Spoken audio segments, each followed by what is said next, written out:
Una auténtica alegría. Tengo aquí a mi lado en el magazine a Almudena López. Almudena, ¿qué tal? Muy bien, encantada. Que te has vestido aquí de lujo porque tenemos invitado de los buenos, ¿no? Pues sí, tenemos el gusto y el placer de contar con Jorge Largo Burgo. Él dice, ¿no? Le hemos invitado con la excusa de que mañana se celebra el día... Dice, a ver si luego lo hace, ¿no? No, pero ya verás lo que dice. Dice, bueno, mañana es el Día del Maestro, se celebra a nivel internacional, pero para él todos los días es el Día del Maestro. Jorge, ¿cómo estás? Bienvenido. Buenas tardes. Qué bonito el Día del Maestro. Lo estaba recordando cuando iba al cole de pequeño. Qué chulo. Y tú que eres un maestro, pero lo tuyo incluso es un maestro del futuro, ¿no? En red, ¿no? La gente estudia contigo futuro. online, ¿no? ¿Y cómo es eso? ¿Cómo es el maestro online? ¿Ha cambiado algo? Bueno, tengo varias experiencias actualmente, ¿no? Trabajo en un colegio en el que imparto docencia en las etapas de infantil y primaria y luego también pues soy un poco maestro de maestros y entonces trabajo en la universidad donde practico la docencia de forma semipresencial y online. Entonces pues tengo un poco la versión analógica y la versión digital. Vamos, lo que entiendo, lo que se entiende, además de todo lo que haces, eres formador de profesorado, ¿no? Sí. ¿Qué responsabilidad tiene Jorge?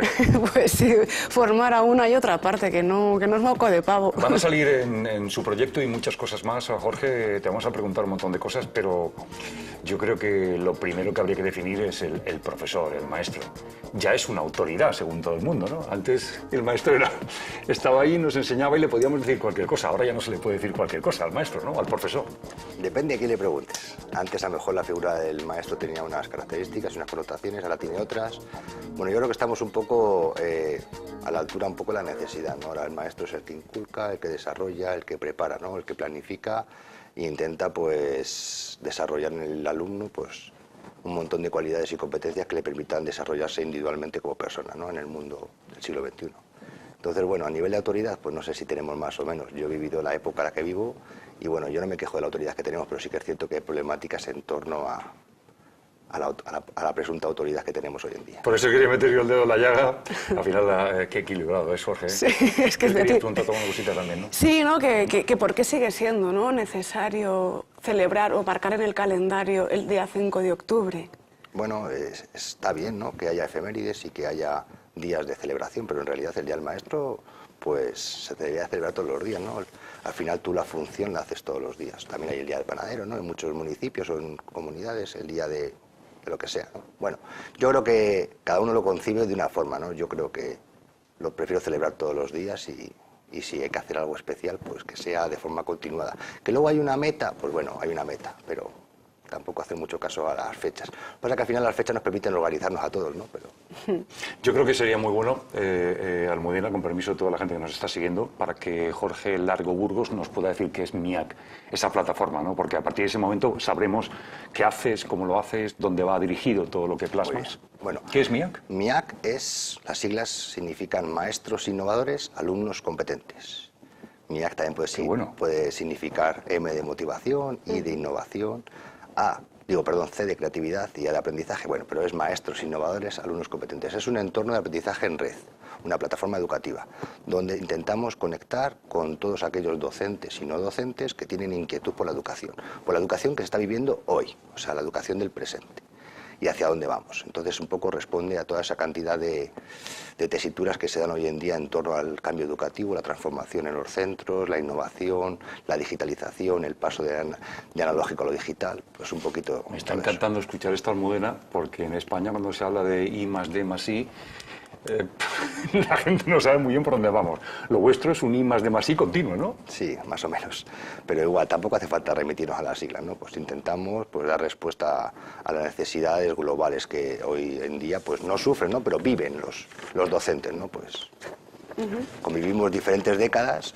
Pues imaginaros, yo tengo compañeros en el cole pues que tienen 40 años más que yo y todavía les quedan años de docencia y ha habido una transformación del aprendizaje. Entonces, bueno, pues hay cositas que hay que conjugarlas para que puedan funcionar y que haya salida. Pues y quiero que sepas que te vamos a preguntar hasta por el informe PISA, ¿eh? Esto va a aparecer aquí. No soy experto en analítico. Pero algo sí sabes de eso, algo por lo menos. Sí, hablabas, ¿no? Estabas apuntando a que en el siglo XXI, pues bueno, han habido avances, han habido transformaciones. ¿Qué ¿Qué se ha roto con el sistema educativo tradicional? ¿Cuáles son esas innovaciones que ahora se plantean? Es un debate que podría durar 4 horas, ¿no? Porque hay muchísimas variables. No tenemos tiempo, ¿eh? No hace falta tampoco. Vamos a intentar que la gente nos entienda, ¿no? Hay muchas variables que afectan. Lo primero, el rol del alumno. El rol del alumno es diferente, ¿no? Ahora es un alumno que viene con muchísima más información al aula. Partiendo de esa base, entonces, no vienen vacíos. Tampoco venían vacíos antes, pero bien es cierto que el alumno tiene acceso a la información de manera mucho más inminente. El rol del docente también ha cambiado. También el profesor tiene acceso a la información. Antes la tenía que memorizar. Lo que estudiaba en su carrera tenía que arrastrarlo en su caja de herramientas, pues todo lo que durara su profesión. Ahora no, puede remitirse a una plataforma educativa donde ir revisando, incluso eliminar, sustituir, modificar, ampliar. Entonces el rol del docente también ha cambiado. Aparte que está el entorno colaborativo. Ahora hay que, supuestamente, pues haces un montón de trabajos que influyen en diferentes docentes. Entonces, toda esa red que se genera en torno al aprendizaje, pues también influye. El rol del padre y la madre y las familias también ha cambiado. ¿Para bien? En algunos aspectos. Siempre hay pros y contras. Porque hay muchos padres que dicen, como a mi hijo le griten o le digan algo, se van para el cole. Pues te voy a decir, no sé si sois padre, yo no soy padre, ¿no? Pero sí que convivo con padres, tengo amigos que son padres y madres. Pues hay de todo. Hay de todo, ¿no? Pues hay familias que se preocupan por la educación y que a partir de ahí actúan en consecuencia. Hay familias que no se preocupan tanto y actúan también en consecuencia, eso ya es más negativo. Y hay otras que encima ni se preocupan ni actúan en consecuencia. Entonces, pues también hay 3 variables, ¿no?, que hay que analizar. Y luego también me imagino, ¿no?, que hay otro perfil que se preocupa, pero a lo mejor en exceso y con el afán de hacerlo bien acaba entorpeciendo. Bueno, la preocupación siempre es buena, ¿vale? Y además... Bueno, Jorge dice, bueno, ¿cómo lo explico esto? No, hombre, la preocupación siempre, bueno, tiene que existir, ¿no? Al final los progenitores son los progenitores. Y yo creo que también tiene que haber respuesta, ¿no? O sea, los educadores somos profesionales y tenemos que anticiparnos porque hay preocupaciones tipo, ¿no? Pues a un padre que le va a preocupar, pues las cosas características de la etapa y de la edad evolutiva. Entonces yo creo que los profesionales tenemos que anticiparnos a todo eso e intentar tranquilizar a las familias, implicarlas, concienciarlas y luego responsabilizarlas de la parte que les toque. Entonces a partir de ahí vamos creando sinergias, intentando pues tirar del chaval para adelante. Y fíjate, Jorge, que esto aparece porque creo que es la pregunta que en una entrevista así tiene que aparecer siempre, ¿no? El tema del rol del maestro cuando vive en la escuela con los alumnos. ¿El maestro es más respetado ahora que antes o antes más que ahora?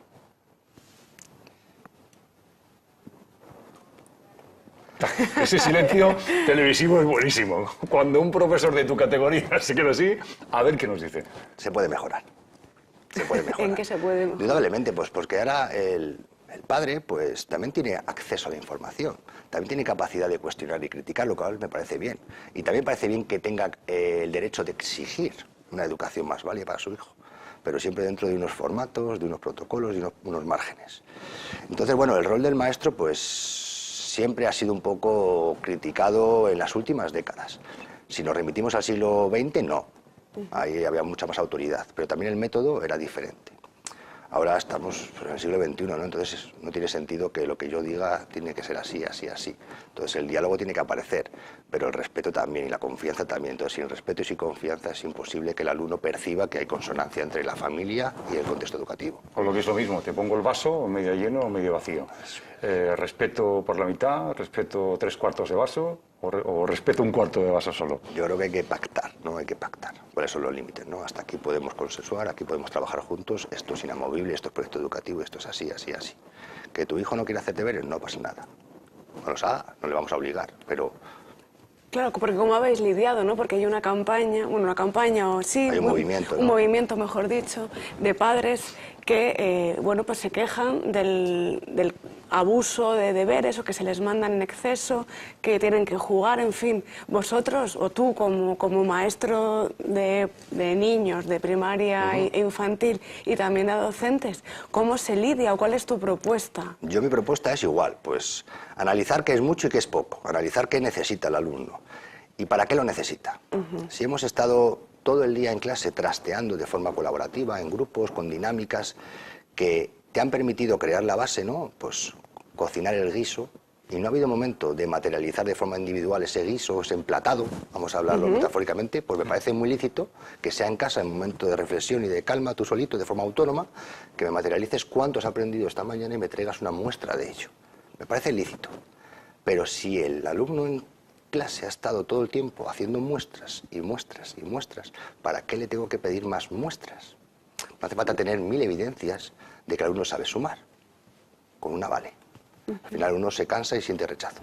No sé si la metáfora ha sido... Sí, es muy buena, sí. Así lo he entendido yo.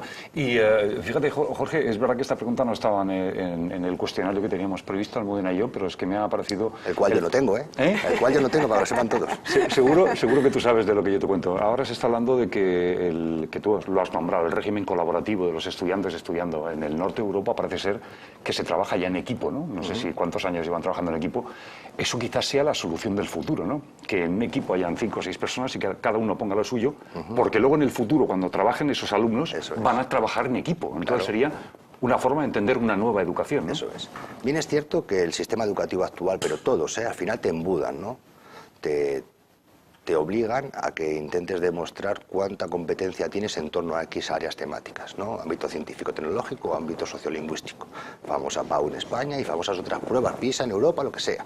La cuestión es que cómo podemos preparar el terreno, ¿no? Yo considero que la forma colaborativa o cooperativa es la mejor, ¿no? Al final, lo que tú aportas a un grupo es infinitamente poderoso para el grupo. Entonces yo creo que eso es una buena vía. Te empodera a ti y empodera al grupo. Efectivamente, aparte de que hay un montón de estructuras que se dan dentro de ese proceso de aprendizaje, que pedagógicamente están avaladas por un montón de teorías de aprendizaje, y entonces, bueno, el alumno pues no solo gana en aprendizaje sin contenido, sino también en mejorar sus expectativas, su autonomía, su autoconocimiento, su autoestima, el sentimiento de pertenencia dentro de un grupo, bueno, un montón de cositas que ayudan a que luego los procesos en edades posteriores vayan mucho más rápido. Eso se materializa en entornos colaborativos, en aprendizajes en red y todo ese tipo de cosas. Y estamos hablando mucho del maestro, ¿no? Que por eso, pues estás aquí, pero también vamos a empatizar con el escolar, con el niño. ¿Cómo ha ido evolucionando a lo largo de estas décadas? Yo no llevo tanto en el aula, ¿no? Bueno, pero tú también como estudiante... Pues uno siempre arrastra recuerdos en positivo y recuerdos en negativo. Los que han pasado desapercibidos, pues los recuerdas y tienes buena memoria. Si no, no los recuerdas, es verdad. Si no, se estaríamos mintiendo. Entonces, bueno, pues, ¿quién te marca? Pues todos podemos acordarnos de profes que estaban en nuestras etapas de escolaridad inferiores y en las etapas posteriores. Pues te marca el que te ha generado enganche, el que te ha ayudado a levantarte cuando tal, el que no ha permitido que te anularas dentro de un grupo, ¿no? El que te ha dado oportunidades para que tú tuvieras tu hueco en ese grupo. Al final da igual lo que hicieras, ¿no? Pero que siempre hay momentos como estudiante que te sientes un poco anulado, ¿no? Dices, no se me ocurriría nunca preguntar esto porque sé que lo han visto hace 3 días. Y el grupo en sí, al ritmo al que va, pues te sientes inhibido o anulado. Pues el profe que es capaz de percibir eso, que eso puede ocurrir y que permite que eso no ocurra, o sea, hace lo imposible para que eso no ocurra, ese es el buen profesor, yo creo. Estamos con buenas palabras. Jorge Largo Burgos explicaba muy bien. El proyecto MIEC debe ser muy interesante, habrá que meterse para ver un poco cómo funciona. Pero ahí tenemos que preguntarte indefectiblemente por el proyecto, los informes PISA, ¿no? España no sale bien parada en los informes PISA, aunque parece que estamos mejorando levemente, que eso es una cuestión de respirar oxígeno y nos viene muy bien, ¿no? ¿Qué pasa cuando salen los informes que España se queda un poco atrás? Bueno, se está mejorando y sobre todo en algunas comunidades hay hasta éxito, podríamos decir, ¿no? Creo que las pruebas demuestran la capacidad o competencia que tiene un alumno en torno a X habilidades, y si el trabajo previo que ha habido en el aula no va dirigido a ese tipo de aprendizajes competenciales, luego el alumno pues no identifica esa prueba. Yo creo que si trabajamos de una manera y luego nos exigen que respondamos de otra, pues hay un desajuste. Al final el alumno pues no consigue sacar lo mejor de sí mismo. Pero de todas formas, las pruebas son pruebas y al final lo más importante es que el alumno pues las apruebe o las suspenda, pues salga con garrote y con la actitud de decir, me da igual haberla suspendido, yo voy a por la siguiente. O sea, claro, que eso también es muy de la vieja escuela, ¿no? El que te están midiendo siempre con examen, y el examen, bueno, no deja de ser una prueba, puedes tener, que esta es la típica, cuando te sale mal, es que he tenido mala suerte. Pero bueno, también hay algo de cierto ahí. No sé si vosotros, desde MIAC o tú, por tu experiencia personal, puede que sea una ruptura con el sistema tradicional, el no tener que someter, sobre todo el examen de memorizar, de ir y recitar como un papagayo, pues todo lo que has tenido que retener la noche de antes. Obviamente hoy hay que decidir claramente qué va a un pendrive y qué va a la cabeza. Yo sin duda lo tengo claro, ¿no? La cabeza que tiene que ir, pues, habilidades... Sí, pero no todo el mundo lo tiene claro como tú, ¿eh? Claro, es que no tiene sentido que memorices listados infinitos de reyes o listados infinitos de ríos, si es que tenemos la información a un clic. Y si no la tienes a un clic, la tienes en un pendrive. Entonces, ¿para qué vamos a llenar nuestra CPU, ¿no?, de información que es caduca? O sea, bueno, no es caduca, pero que no es tan funcional. Porque se puede ir renovando todos los días. Mejor prepararles para habilidades para acceder a la información, para acceder a la información de forma rigurosa, para acceder de forma colaborativa, para acceder de forma rápida y de compartirla. Un formador como tú, que habla de proyectos innovadores, que forma incluso a profesores, tenemos que hablar del sistema educativo español. Quiero que seas muy sincero, Jorge. ¿El sistema educativo español está politizado? Todos. Todos los sistemas, aunque haya pacto educativo. Al final, yo creo que... Cuando dices todos, ¿todos en España o también en Europa? En Europa también, ¿cómo no? O sea, la educación es un aparato ideológico del Estado o de la nación, como lo es la sanidad, como lo puede ser el deporte. Y está institucionalizado, está arreglado y tiene reales decretos y decretos que desarrollan. Entonces, a partir de ahí, lo que pasa que es a ver cuántas personas participan de eso, de la formulación de esos decretos. Pero, hombre, aquí en España estamos en tránsito hacia un pacto por la educación, va despacio, pero bueno... ¿Crees que llegará? Llegará, tiene que llegar.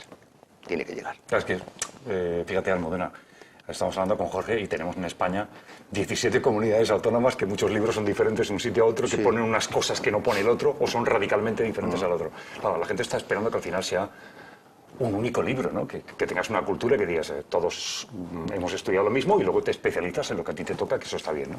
A mí no me parece mal eso, ¿eh? A mí no me parece mal que cada comunidad tenga sus libros. Y tampoco me parece mal que cada comunidad concrete su currículum.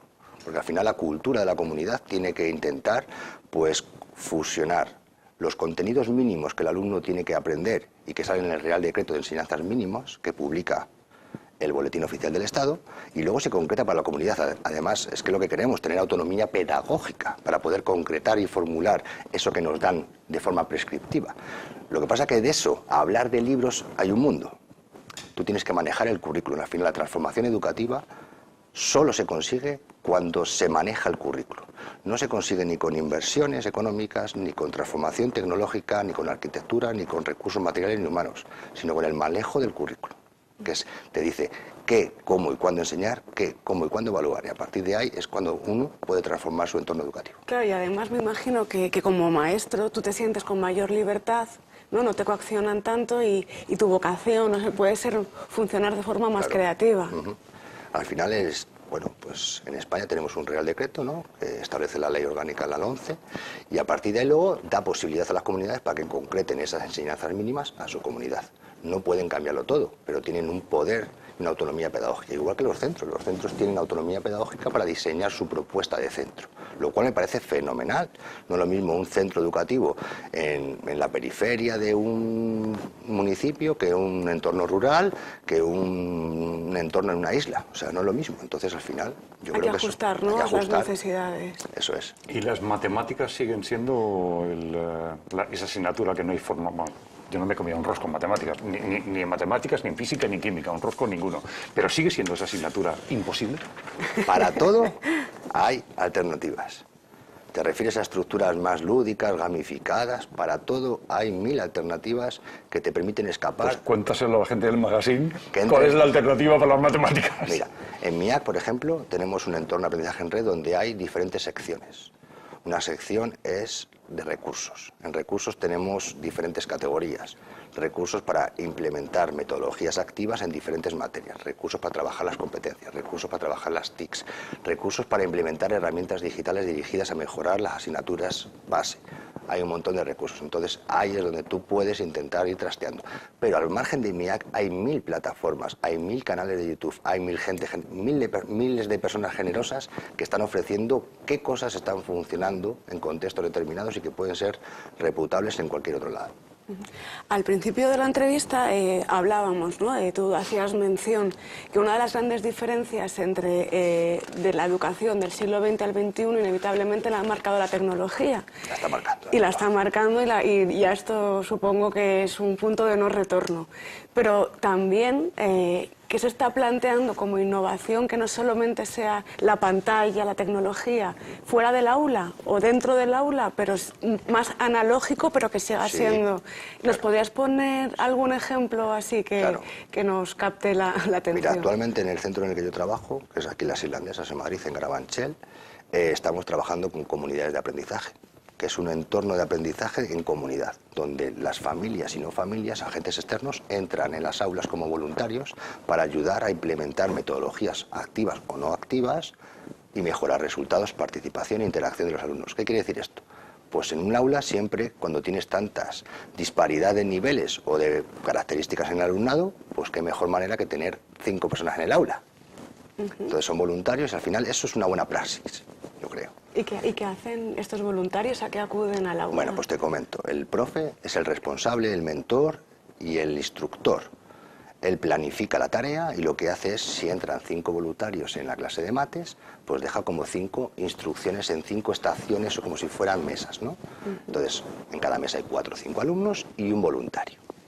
El voluntario lee la instrucción, que es básica, y lo que hace es intentar que ese grupo que está con ese instructor pues tenga el mayor número de participación posible, interacción y que acaben la tarea todos. ¿Qué quiere decir esto? Que al final esos alumnos que pueden estar anulados en la clase normal porque no puedan llegar al contenido o al ritmo, ahí no se sienten tan anulados porque están simplemente con un voluntario que su única función es garantizar la participación de todos, que todos terminen la tarea y la motivación. Entonces, se multiplican las interacciones y la participación. Solo puede durar 10 minutos. A los 10 minutos, el voluntario se queda y el grupo de alumnos se va a la otra estación, y luego a la otra, y luego a la otra, y la otra. Entonces, en 50 minutos han multiplicado las interacciones, la participación y han mejorado los resultados. Jorge Largo Burgos. Sin tecnología. Jorge Largo Burgos es el coordinador de MIA, que se explica muy bien, pero te voy a hacer una pregunta que es un marrón contestarla, ¿no? Pero que te la tengo que preguntar. Pero bueno, Fernando, hay que hacerlo. ¿A qué se debe el fracaso escolar, Jorge? Son muchas variables las que influyen.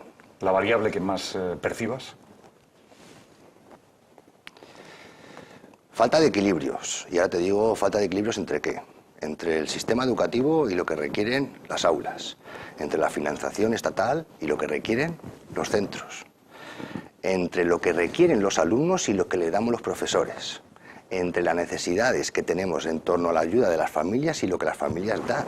O sea, hay muchos desequilibrios que tenemos que intentar ir ajustando para que haya consonancia. Al final, el alumno, la lectura que hace de todo esto es muy inteligente. Dice, pues si me están diciendo una cosa de diferentes formas, en diferentes situaciones, ¿qué hago? Lo que yo quiera. Es lo mismo que hemos dicho siempre, me están mareando, ¿no? Me están mareando, eso es. Volvemos locos a los alumnos innecesariamente. Y es que sin querer, como tú en la clase hayas dado una indicación y el papá o la mamá en casa ponga a juicio eso, el alumno lo tienes aquí ya. O sea, y para levantar eso cuesta un montón. Y si tiene 25 igual ni lo percibes. Y ese alumno está anulado. Qué bien se ha explicado en eso. Y luego encima, Almudena, el ciberbullying, además que se une, porque yo creo que las redes sociales, yo personalmente pienso, no sé si piensas tú, Almudena, igual que yo, creo que las redes sociales no están ayudando mucho a los alumnos, ¿no? Que utilizan en las redes sociales el tiempo más que para instruirse, para desaprender, ¿no? No sé qué opinas tú. En el 2006, con la Ley Orgánica de Educación, la LOE, salieron en el marco europeo de competencias, pues una competencia que se llamaba Tratamiento de la Información y Competencia Digital. Lo único que se ha hecho es competencia digital, o intentado. El tratamiento de la información, que es el nombre, el otro sería el apellido, no se ha usado. ¿Qué está ocurriendo? Pues que va muy rápida la digitalización, pero el tratamiento de la información no va tan rápido. ¿Por qué? Porque estamos intentando evitarlo, porque es algo denso, algo para lo que no estamos preparados. Y hay un montón de anécdotas que os podría contar. Cuenta una. Tenemos poco tiempo, pero cuenta. Mira, pues hace poco escuchando una ponencia por ahí en YouTube, pues escuché una muy buena. Y es que un hacker o algo había extraído 2 millones de cuentas de usuarios nativos digitales, nuestros alumnos, de usuarios de PlayStation, o sea, nativos digitales sí o sí. Y había sustraído los 2 millones de cuentas y las había publicado. Dado que estaban publicadas, alguien, pues imagino que de Seguridad Nacional e Inteligencia Tecnológica, pues decidió hacer un estudio de a ver cuántos de esos 2 millones de usuarios, que son nuestros nativos digitales, habían seguido procedimientos de rigor y seguridad en el usuario y contraseña, o sea, si se habían logueado con seguridad, si habían sido competentes digitalmente y también habían tratado bien la información. El lenguaje no verbal me dice que vas a decir una barbaridad. Solo el 4% de esos 2 millones de usuarios habían seguido procedimientos de rigor. Por tanto, ¿son nuestros alumnos competentes digitales? Sí. ¿Hacen un buen uso y tratamiento de la información? No. Obviamente ese 4% de alumnos que lo habían hecho bien, mañana estarán gestionando las cuentas del rey, del príncipe o de quien sea, o de Florentino Pérez. Pero los otros, ¿qué hacemos? Claro, ¿y qué hacemos? ¿Qué hacemos? Pues dotación, formación, implementación, apuesta, herramientas. El coordinador de MIA con nosotros, qué bien habla, qué bien se expresa, Jorge Largo Burgos. La última pregunta, igual Almudena te quiere preguntar algo más. Mañana es el día del maestro. Tú eres un profesor, eres un maestro, ¿te dicen maestro y te gusta? Sí, a mí me gusta mejor. Qué palabra más bonita. A mí me gusta una palabra, me parece una palabra muy bonita, el maestro, ¿no? A mí me gusta que me llamen por mi nombre y sí, la palabra maestro tiene connotaciones muy positivas, pero el alumno también. Y tenemos que fijarnos más en el alumno y menos en los maestros. Hay que confiar. Pues yo después de este broche, no, yo por mí ya me planto porque no se puede mejorar. Gracias, Almudena López. Eres una gran periodista, que lo sepas. Le pones mucha emoción en lo que haces y emoción le pones tú también, Jorge. Y nos has enseñado un poco los caminos. Eres un tipo muy equilibrado y creo que es muy bueno en los tiempos que corren. No ves nada ni negro ni blanco, sino que lo ves... Veo soluciones. Busco soluciones. Y que sigas formando a los profesores como haces con... Comparto información, no formo, comparto información. Sí, pero bueno, pon en tu currículum, hablabas del currículum, pone formador en el currículum, así que yo lo tengo que decir. Jorge, muchísimas gracias por estar aquí. A todos ustedes, después de estar con Almudena López y con Jorge Largo Burgos, el coordinador de MIAC, hacemos un paso, vamos a publicidad y luego vamos a la mesa de debate que hoy se presenta muy potente y lo vamos a disfrutar a la voz de ya.